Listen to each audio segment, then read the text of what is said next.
در پرتو احساس تو شد عشق قرینم، در بذل غزل با تو پر احساس ترینم.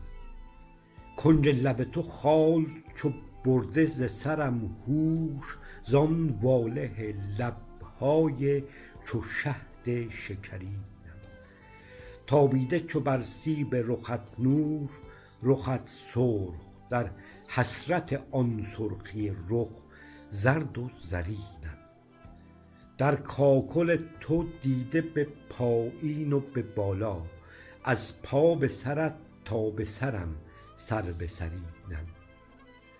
از روی تو چون پرده فتاده است دلم خوش، دل باخته جان بلورین گهرینم.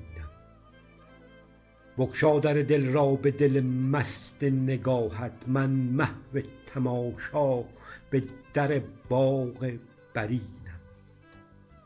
آسوده نباشد چو دل طالبم از درد، تابم بده از درد به هر درد گرینم.